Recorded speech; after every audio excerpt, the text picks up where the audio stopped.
One of the most frustrating things in every IT guy's life is definitely tickets.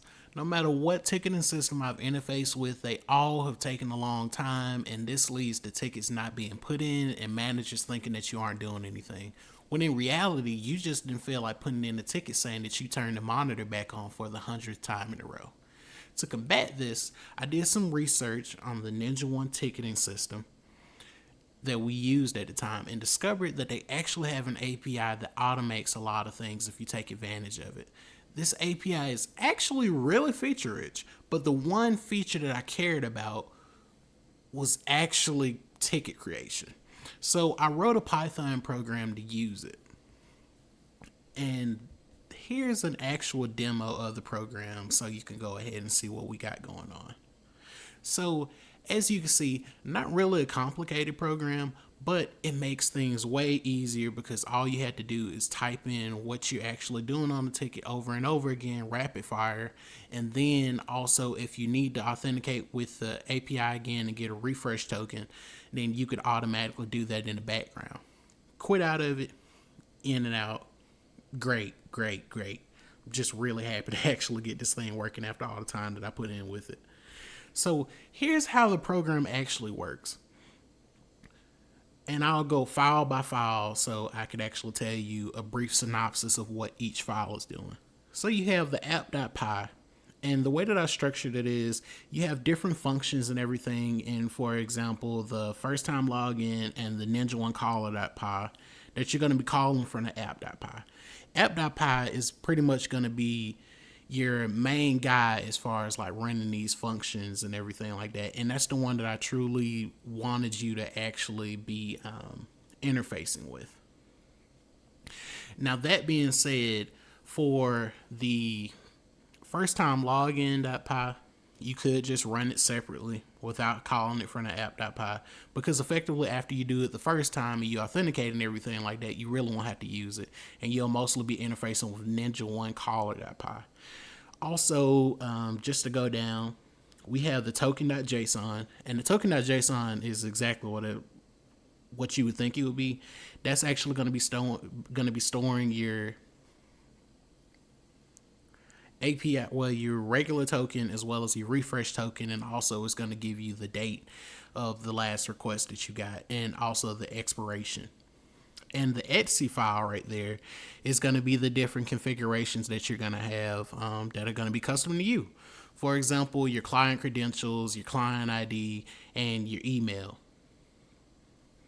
Now let's actually go under the hood of this thing and actually see the functions, because one cool thing about this is the same way that you take advantage of this API, you could take advantage of the other APIs of the other applications that you use in your environment. So pretty much you can copy and paste this code, and within reason there are going to be a couple things that change, but if you want to make API requests and everything like that, you can really expand upon this and not only use it towards this API, but other APIs in the future if you wanted to. So here's the main loop that we got in the app.py. And I really like it because I actually took the time and made some ASCII art for it. And as you can see, you have the three options that you actually get in the command line when you run the app.py. And all they're doing is they're calling functions that are in the other files that I told you about before. Notably, the one thing that's missing right now is the first time login.py, which I will actually go ahead and add that in the next version of this. And the first time login.py is doing a really, really simple thing.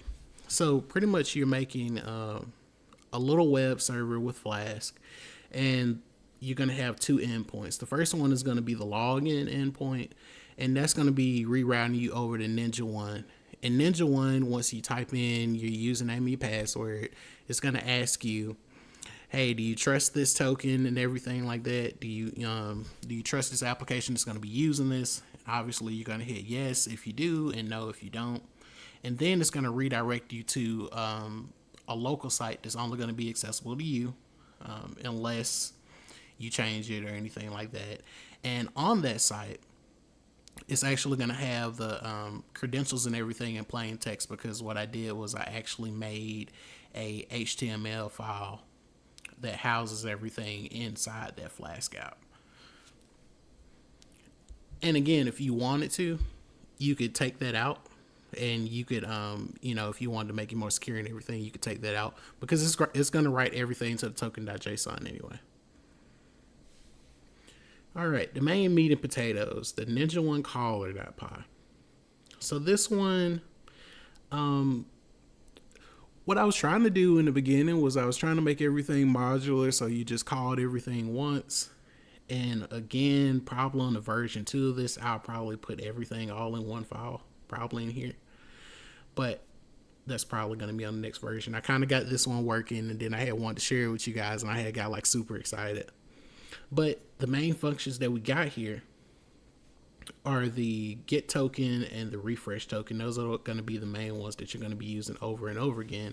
And this also shows you a bit of how that token.json is going to be structured right here, if you haven't already opened it up on GitHub or anything.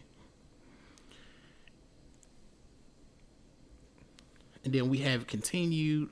Now this is really what you can learn from this, because it's pretty much going to be the same structure of if you use anything else on the API, the NinjaOne API.